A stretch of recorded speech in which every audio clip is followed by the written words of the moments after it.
শ্রেয়াস আইয়ারের গড়া রেকর্ড 30 মিনিটও টিকল না। সৌদি আরবের জেদ্দায় চলমান আইপিএল এর মেগা নিলামে আজ প্রথমে সর্বোচ্চ দামের রেকর্ড গড়েছিলেন আইয়ার। পরে সেই রেকর্ড ভেঙে দিয়ে নতুন ইতিহাস গড়লেন ঋষভ পান্ত। ভারতীয় এই উইকেট কিপার ব্যাটারকে 27 কোটি রুপিতে দলে ভিড়িয়েছে লখনৌ সুপার জায়ান্টস, যা আইপিএল ইতিহাসে কোনো ক্রিকেটারের সর্বোচ্চ পারিশ্রমিকের রেকর্ড।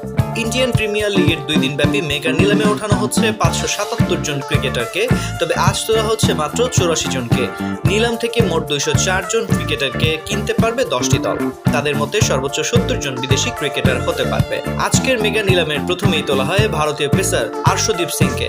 18 কোটি রুপিতে এই পেসারকে কিনে নিয়েছে তার পুরনো দল পাঞ্জাব কিংস। নিলামে ভারতীয় এই পেসারের সর্বোচ্চ দাম তুলেছিল সানরাইজার্স হায়দ্রাবাদ, তবে রাইট টু ম্যাচ কার্ড ব্যবহার করে তাকে কিনেছে পাঞ্জাব। দিনের দ্বিতীয় ক্রিকেটার হিসেবে নিলামে তোলা হয় কাসিগো রাবাদাকে। এই প্রোটিয়াকে 10 কোটি 75 লাখ রুপিতে কিনেছে গুজরাট টাইটান্স। প্রসঙ্গত, আইপিএল নিলামে পান্ত সর্বোচ্চ দাম হাঁকাতে পারেন এমন একটা জল্পনা ছিল। অনেক ক্রিকেট বিশ্লেষকেরই বাজির উপর ছিলেন ভারতীয় এই উইকেট কিপার ব্যাটার। দেখা যাক শেষ পর্যন্ত তার এই রেকর্ড দাম অক্ষত থাকে কিনা।